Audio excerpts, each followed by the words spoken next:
Good afternoon. I'd like to introduce to you Mr. Brian Berry. Mr. Brian Berry currently serves as the Vice Chancellor for Student Services at the University of Arkansas Hope, Texarkana. Mr. Berry has previously served as Executive Vice Chancellor for Student Services Administration here at UAHT, Vice Chancellor for Enrollment Management and Student Services at the University of Arkansas Community College at Batesville, Dean of Students at Southern Arkansas University, Director of Enrollment Management at ASU-BB, Counselor, Coordinator of Academic Advising at ASU-BB, Branch Manager and Loan Officer of Regions Bank, Director of Student Life, Counselor and Counselor Coordinator of Resident Life and Student Activities both at ASU-BB, and Assistant Director of Resident Life at Arkansas Tech University. Mr. Berry holds a Master of Education and Higher Education Leadership from Loyola University of Chicago and a Bachelor of Science in Business Economics and Finance from Arkansas Tech University. Please join me in welcoming our next candidate, Mr. Brian Berry.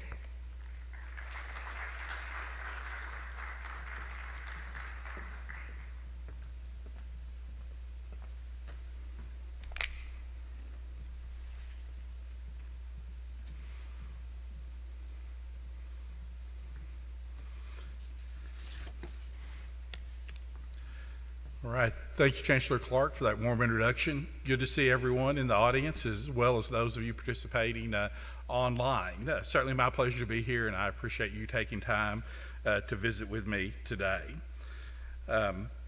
Since this is a community presentation, I know many of you that I recognize in the audience, but for those of you who don't, those of you who are joining us online, I'll share a little bit about myself. So they say you should lead with your strengths, so let me start with my family. So my wife, Mary, teaches at Southwest Arkansas Educational Cooperative right here on our campus where she is a reading specialist. I have an 8th grader, Carter, who's a student in Hope Public Schools at HAPS. And our oldest son, Quentin, lives in Fayetteville. He's a University of Arkansas Fayetteville graduate. He graduated high school before we moved to Hope, but he does have credit from U of A Community College on his transcript and is proud of that as well. We're dog people, so some of you may recognize Lucy, who's famous, or maybe more accurately infamous in the Strong edition, here for her aggressive friendliness throughout the neighborhood. So let me be clear, at our house I rank 4th in the pack on normal days. When my oldest son's here visiting, I'm 5th, so have lots of experience in being humbled regularly in my own household. A little bit more about myself, my story. I grew up in Shirley, Arkansas, which is a tiny town, about 350 folks, about 60 miles due north of Conway. So I grew up there, graduated from high school there as well. I am a first-generation college student. I have 2 younger sisters. I was the first to attend and graduate college, and so neither of my parents had the opportunity to go to college. But they had certainly instilled the importance in us, and I'm proud to say that in addition to me being a graduate, my sisters are a school teacher and a pharmacist as well. So we're a testament to the value and the return on your investment of education. So this photo, I'm a Shirley Blue Devil, but that's me on the far right. As you look at that photo, rocking the bell bottoms and the Chuck Taylor knockoffs. You didn't get name brand shoes at my house unless you paid for them yourself. So that's a rule I hadn't been able to instill with my own boys, but we're working on that.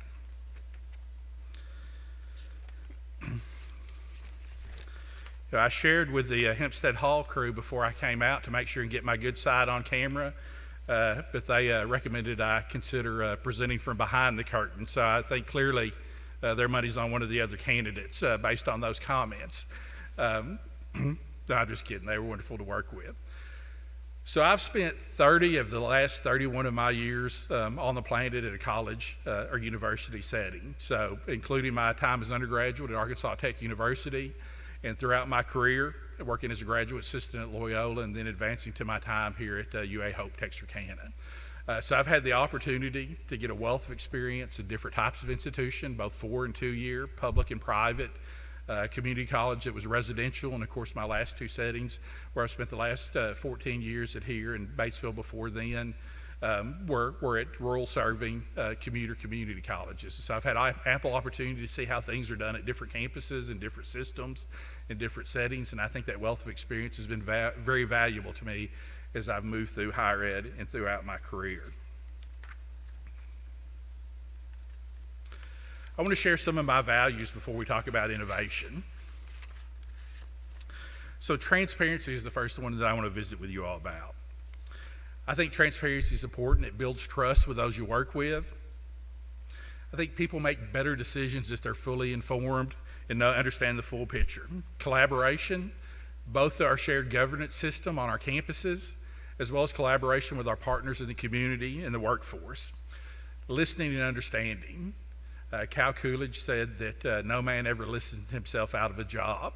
I'm a big believer in that. I want to make sure I understand the problems and issues that our faculty, staff, students, and community members come to me with, and so that I can make a good informed decision and decide how we need to move forward as a team. Vision. We have to know where we're going if we want to get there. One of my first priorities as chancellor is to move through a strategic planning process where we engage both our campuses as well as our community partners, and make sure that we have a sound strategic plan that sets us forward on a path to success in the coming years. Service. We are a community college, and the community is important. My expectation is our faculty and staff are involved in the community, whether that's through civic clubs and organizations, their churches, the public schools that their kids are at, but it's important that we are visible and active in our communities. I try to model that behavior, serving as an officer in the Kiwanis Club here in Hope, as well as serving on the Southwest Arkansas Arts Association. And finally, fun. I think it's important that we celebrate our successes. COVID's been a rough over the last year. I'm looking forward to things being hopefully back to normal by the fall semester. But it's important to me that people enjoy their jobs and that our students can see that when they're in their classrooms and visit their offices, that this is a place that UAHT Texarkana is a place that they're happy to be at and happy to be serving our students and our greater community.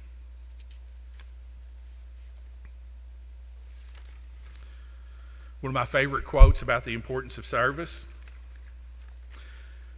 So my priorities and how do we make this great institution that's UAHT Texarkana even better? So I have 4 priorities that I would concentrate on as chancellor. First of those is ensuring student access and success. Secondly, investing in our human capital. Engaging in partnerships and promote collaboration to solve challenges. And finally, practicing fiscal responsibility.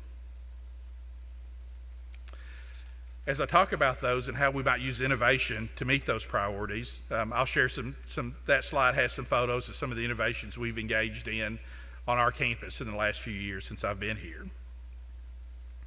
How do we ensure student access and success? One, by ensuring that UAHT remains a great value. We have one of the most affordable tuition rates in the state and in the region. I'm committed to make sure that continues to be the case. Fostering a welcoming and inclusive campus that all our students, our faculty and staff feel welcome and included in. I think it's an opportunity to fully and better integrate our adult ed and community ed programs and making them on-ramps to credit programs on our campus. And also that's a great way to ensure that we're reaching underrepresented students and getting them enrolled. And ensure that our academic and student support services are in place and utilized. We have some great stories of success on our campus. Students who entered as ESL, English as Second Language students, who graduated with us, went to UA Fayetteville, earned engineering degrees, and now are gainfully employed as engineers.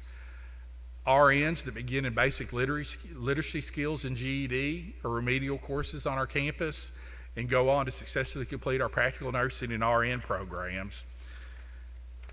And that's key to serving our mission. How do we do this? Through innovation. We have a generational opportunity on our campus with our COVID relief funds that are designated to providing opportunities for us to expand our online capabilities and our student support through technology. We'll begin this fall with the implementation of Workday, our ERP. that'll be truly transformational.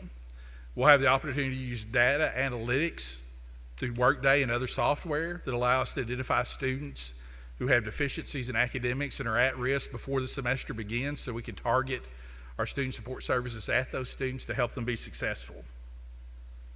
The opportunity to use AI, artificial intelligence, to have bots that answer general questions, that automate processes in financial aid and admissions, that allow us to have more time to use to be hands-on with those students who need that high touch. That's always a delicate balance, making sure that we find the right balance between our academically and economically fragile students that we serve and balancing the high-tech and high-touch needs of those students, so that we have students who are completely capable and comfortable self-servicing, and we're going to have the resources in place to make that happen while freeing up the time that allow our student support services staff to address those students' needs and spend all the time necessary so that they can be effective with those students. We're currently investigating software opportunities that allow us to have virtual offices, so if a student needs to visit with an academic advisor, a financial aid or admissions officer, they can go to our website, knock on the door virtually. That advisor can pop in, visit with those students, live time, instant message, send them text messages that's all FERPA compliant and recorded, so that if somebody else needs to pick up that conversation later, they can do so without missing a beat and providing that service to our students. The opportunity to move to a case management model so that our students have wraparound services, so that we identify them early in the semester, have automated AI early alerts if they miss class or do poorly on an assignment, and that we can have a group of student services staff and advisors that are ready to reach out, get them to our tutoring services, mental health counseling. We've just implemented a mental health counseling teleservice to our students that now provides mental health counseling through a licensed professional counselor 24 hours, 7 days a week. So if a student has access to the internet, if they have a smartphone, it provides them an opportunity to get counseling and get an appointment within a few minutes. If a student doesn't have a place to have that counseling or access to the internet, they can approach our staff, find a private space and a computer to utilize those services.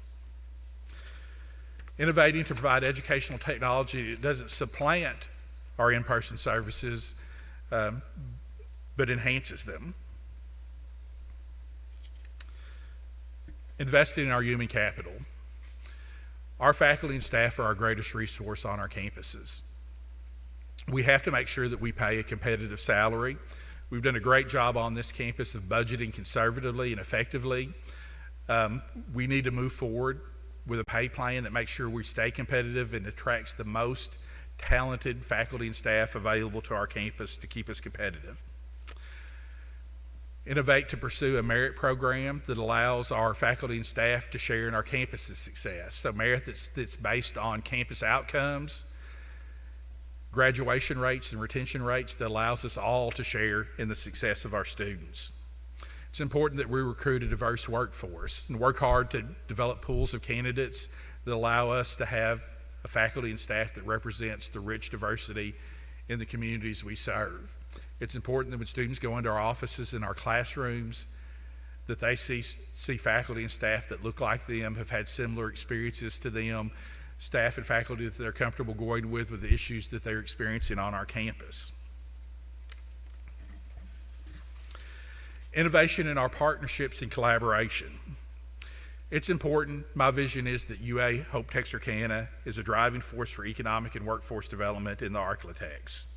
We need to make sure that we're present for all those discussions and at the table for any time economic development is discussed. I think we're poised to build a workforce that's ready to serve Southwest Arkansas and the rest of the Arklatex, both from a credit and non-credit perspective. We have an opportunity to expand our workforce training as well as our technical industrial academic programs. A great opportunity with our technology opportunities to move into simulation in all our programs, HVAC, welding, industrial maintenance, that allows students to have an opportunity to practice real world using simulation. You can see from the slide, we've already moved into automation with our A&P classes and have sim cadavers. Turns out sim cadavers can actually die as well. We've had some trouble getting those replaced right now. But making that available to all our students in our T&I program. So we have the opportunity to have those programs online with supplemental materials, as well as moving those programs online, and so that controllers can be programmed in HVAC and air handlers that can have problems that students have the opportunity to work on and solve. Another innovation is our solar program that will be off the ground by next fall. An incredible opportunity for us to provide a workforce for an industry that will soon be in Arkansas. People ask Wayne Gretzky how he anticipated where in hockey and how he was such a great player, and he said, "I simply skate to where the puck is going to be." This is a situation where we hopefully have skated to where the puck is going to be in terms of our industry. We know that renewables is the key to the future in providing energy, and this provides us an opportunity to build for a workforce that's ready, will be ready for those industries when they arrive in Arkansas, that's well trained and ready to provide those. We have an opportunity, we provide the Career Readiness Certificate on our campus already, which is a nationally recognized certificate that's transferable across the country. I hope that we would move forward with being an ACT workforce ready community in our counties in Southwest Arkansas and hopefully Northeast Texas. That's a huge thing when site selectors look at where they want to locate to see that there's a ready workforce, and the CRC Work Ready certification is a great way to do that. We have the opportunity to move forward with our T&I programs, those technical programs, that not only that students will graduate with hard skills, and so they have an academic transcript that they can show employers that they've developed those hard skills we teach, whether that be welding, HVAC, but also a co-curricular transcript. So that shows that we treat those jobs like they're entering the workforce. And so they wear a uniform, co-curricular transcripts that shows the percentage of time that they were on time for their classes, their overall attendance rate, as well as catalogs the soft skills that they develop. We know our students leave with the hard skills they need, but in talking with our partners that we have some soft skill gaps there that we can work on achieving, so that they know how to handle workplace conflicts. They know how to understand policies. So our students can leave with an academic transcript of their hard skills, a co-curricular transcript of their soft skills, as well as a career readiness certificate that's a nationally recognized certificate that they can take to ensure that so when our industry partners view our campus, that they can see that we have a ready workforce to meet their needs.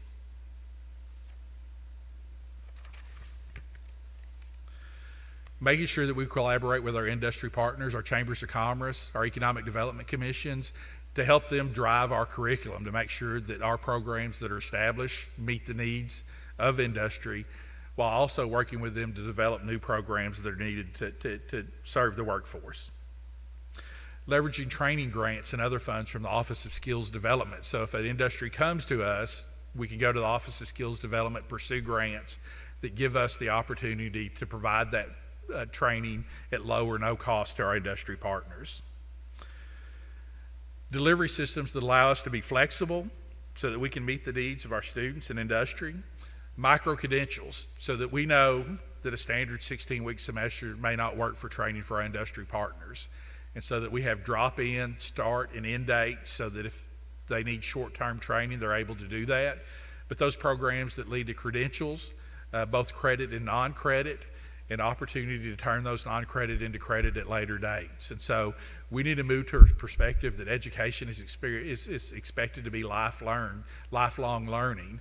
And so that even as our students graduate and enter the workforce, that we are partnered with use collaboration with our industry partners to make sure that they know they have the option of sending those students back if they need updates and training, and that we have a faculty of experts ready and willing to be able to provide that training to their staff at their businesses.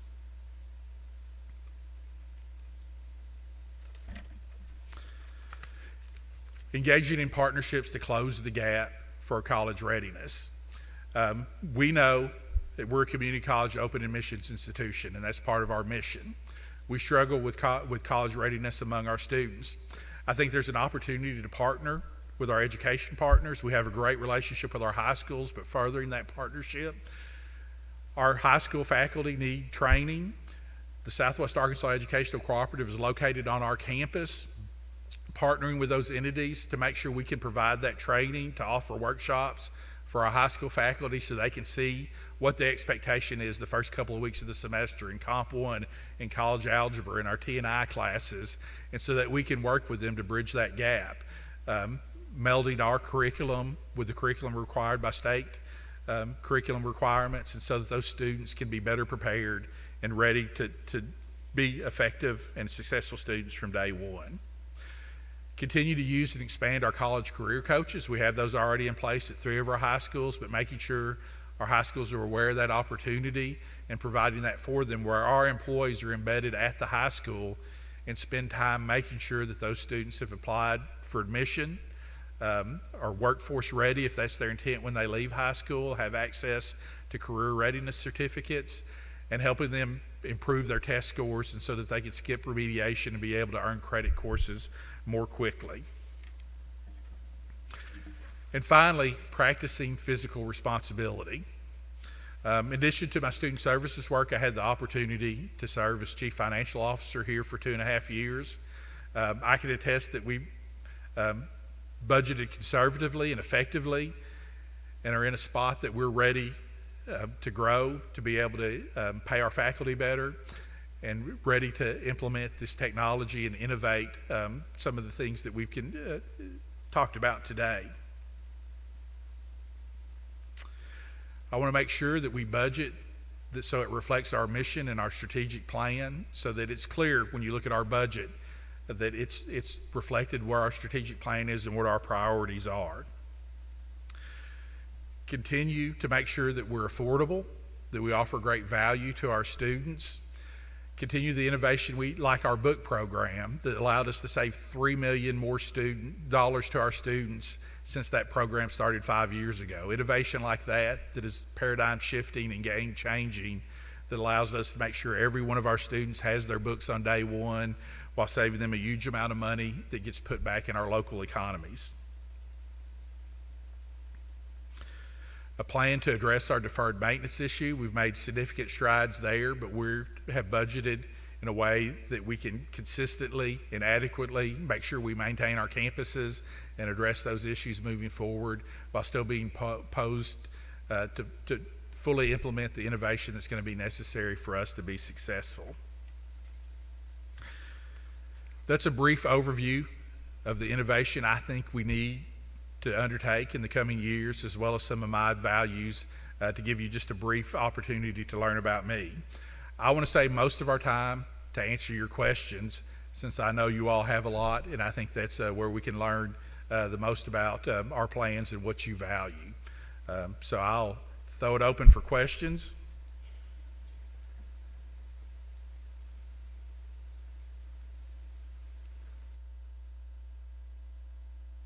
You hear me now? Mr. Berry? Yes.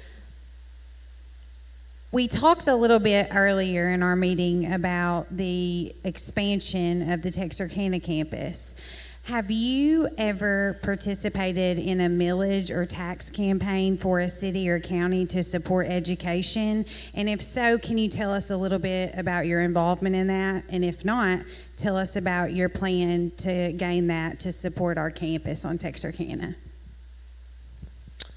So no, I have not participated in a millage or sales tax campaign for a college campus. In Batesville, there was a large campaign for community improvements in terms of providing a community center and athletic expansion, and so I had some experience with that effort, but not particularly in regard to a college campus. So what would be key, if that is the decision that the institution decides to move forward with seeking that support in Miller County, would be for us to show our value to the folks who live there and are going to be voting, so that they know if they choose to invest in us, that there's going to be a direct and measurable return on that investment, so that when they come to our campus, that they know and see our graduates and know that we prepare graduates that are either ready to transfer and be successful at the four-year institution or are ready to enter the workforce and be a productive citizen and contribute to the tax base of that community to make that investment worthwhile.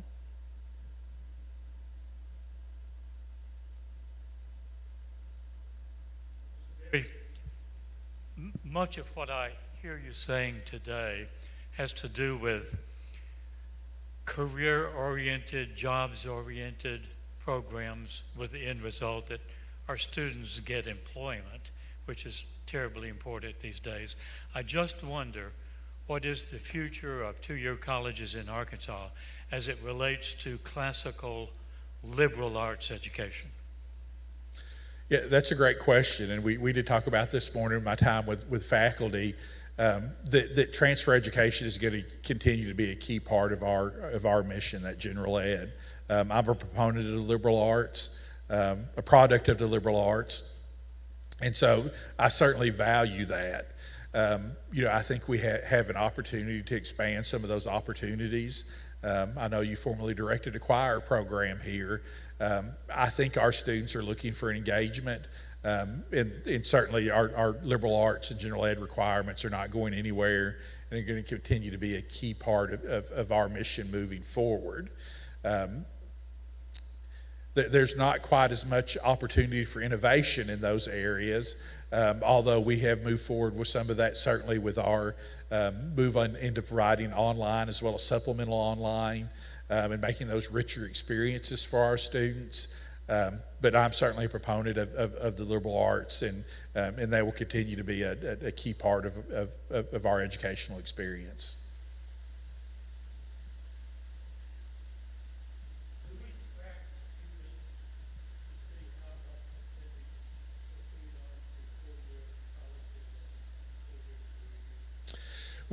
Yes, we do. The Department of Higher Education track students and where they transfer. We've actually just started a new initiative ADH has that we're signing. All the institutions are signing data sharing agreements to allow us to work around FERPA, the Federal Education Privacy Act, to allow us to get more information in terms of how those students perform and to do more reverse transfer. So if a student leaves here without earning their associate's degree, say they have 45 hours and go on to UA Fayetteville or UCA, that we can automatically get those hours transferred back in order to graduate them and grant them their associate's degree. So that's an expanding tracking, but yes, we do get information on where students transfer into Arkansas. We don't get that information from out-of-state institutions, although we can use the National Student Clearinghouse to track some of that information. We do have a wonderful relationship and a transfer agreement with Texas A&M Texarkana, and they've been willing to share the numbers of students that transfer there from UAHT Texarkana, which, as you might imagine, is a big destination for our students who live in Texarkana. So we do track that. That's one of the metrics in the state performance funding formula, and so that's an important metric that those students transfer after they meet certain hour thresholds. Mr. Berry, we have a question from the chat here from TJ Tubbs. He asks, what are some specific things you plan to address in the budgeting process that would reflect the college's strategic plan? The budgeting process? Yes, sir. Okay.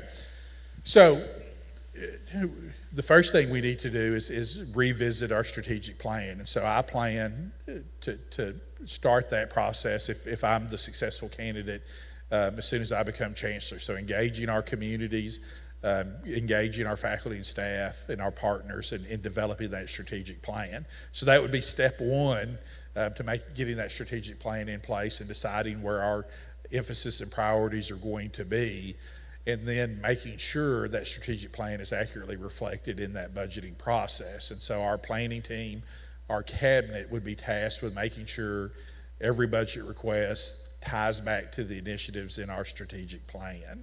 As I mentioned, a priority would be investing in our human capital and providing professional development and addressing competitive pay with our faculty and staff. So that would certainly be the first thing that you would see in the budget. But we have some work to do in developing that strategic plan before it can be reflected in the budget.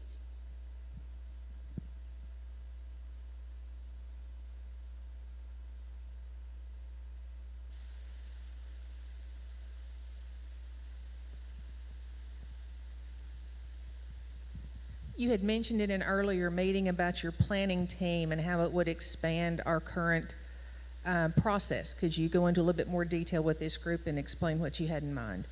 Yeah, sure. In visiting with our faculty and staff in cabinet earlier today, we discussed incorporating a planning team, which would be a campus-wide team charged with, once we have a strategic plan, making sure that strategic plan is put into motion, making the final budget decisions, considering those budget requests, getting review and making the policy decisions and reviewing policy. So a planning committee that would consist of our cabinet, which are our vice chancellors and other key positions on campus, but also the faculty senate president. We've talked about the need to establish a staff senate, having the staff senate president, our student government association president, as well as allowing the different divisions, academic affairs, student services, finance and administration, the opportunity to appoint a member to that planning team so that we have a wider shared governance in making those important and final decisions as we move forward with implementing a strategic plan and the initiatives and innovations that we decide to undertake as a campus.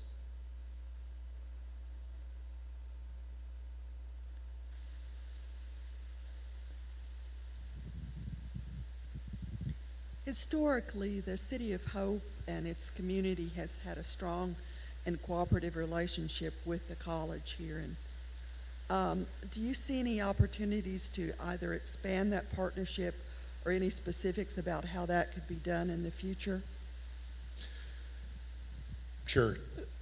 And you're right, we've had a great partnership that we've helped each other out when we had a need and sharing each other's resources, and the City of Hope's been a fantastic partner, certainly in the time I've been at UAHT Texarkana. So I think there's always more opportunity for partnership. I know there's been real initiative to reinvigorate downtown, and the city's made some great strides in doing that. You know, if there's an opportunity for us to have a presence there, it may not be a all the time presence, but certainly we have a campus full of experts that would be available to do workshops that might happen downtown. If the first, you know, the Thursday night events are started back again once we're post-COVID, I think there's a great opportunity for us to be present in downtown, an opportunity for us to get more visibility and to better integrate maybe with those folks that might not see us every day and may not come out for class or may not get the opportunity to see events here on campus, but they do regularly visit downtown so they can see the college and what we have to offer. But yeah, we would certainly, I would be as chancellor open to any partnerships that we could pursue to better strengthen that partnership with the City of Hope.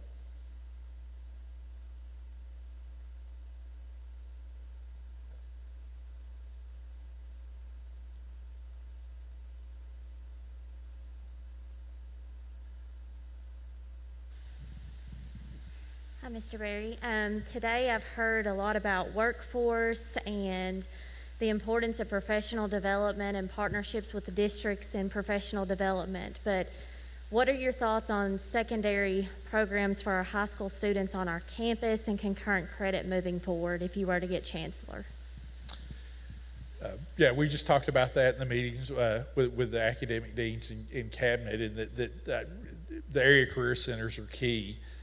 We struggle with college going rate in Southwest Arkansas, and I think the career centers are a great way to attract students who've been historically underrepresented, students who have an interest in training, who may be more hands-on and maybe aren't interested in a traditional classroom concurrent experience. They can finish out a technical certificate or an associate degree if they've started that journey while they're still in high school. Incredibly important program and a huge asset to our high schools, and it's a program that students don't have to pay anything to get that tuition, college tuition. The school districts are reimbursed through the state, so it's an incredibly important program, and one that has a high ceiling with an incredible opportunity for growth in the future. Mr. Berry, we have another question from the chat. This is from Kiosha Gully. How would you describe the financial condition of our university? It's like a State of the Union question, and I would say the State of the Union is good. We budgeted conservatively, did so under then Chancellor Thomason's leadership, have continued that since he's left. We're in good shape in that we have COVID relief funds that allow us to replace any lost revenue due to the enrollment declines from COVID related. And we've over the last several years been able to put away some reserves from not having budgeting wisely and not having to dip into our reserve funds, and making sure that there was contingency available in each budget. So we're well poised to move forward with new initiatives. We, as you all know, on campus have just started an energy savings project where we'll be generating a good portion of our energy on the Hope campus via solar energy. That's tied into an academic program that we're starting to support it. And so really sets up the campus for the next 30 years to have substantial savings. We're using that savings and the financing to address some deferred maintenance issue for HVAC upgrades that also affect and will result in energy savings.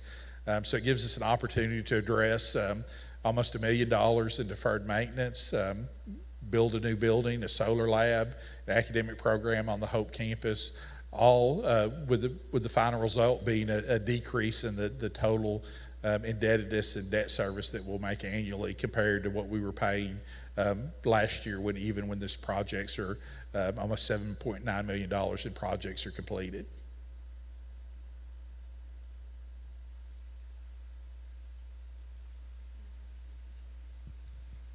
We have another question from TJ Tubbs. Since UAHT is represented in 2 cities and services multiple counties, could you describe your plan to engage various constituents and stakeholders? Sure. So we have to be present in both our campus areas, and so it's important that we have our faculty and staff and the chancellor seen in both the Texarkana and Hope areas. Texarkana is still relatively new with that campus starting in 2012, and so there's still ample opportunity for us to grow that campus. We've talked today about one of the priorities we need is developing a better schedule for our students on that campus, and moving forward we'll do that. But important to get our faculty and staff out and make sure that they're involved in the greater Texarkana community, that we're part of their civic clubs and organizations, and that they see the chancellor and our other faculty and staff are highly involved and committed to that area. But we function really as one institution with 2 campuses, and so that our students have resources regardless of which campus they're on. And although we have space limitations on the Texarkana campus, moving forward to make sure those students at the Texarkana campus have an equal opportunity for student engagement and a campus life as well.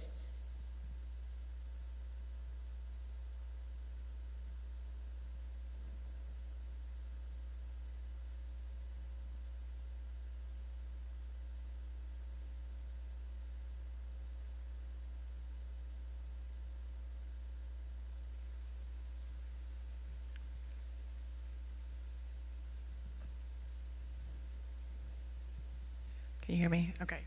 Are there any other questions? All right. Seeing none? Thank you all very much. I appreciate you taking time out of your busy schedule to listen to me this afternoon. Thank you and have a great afternoon.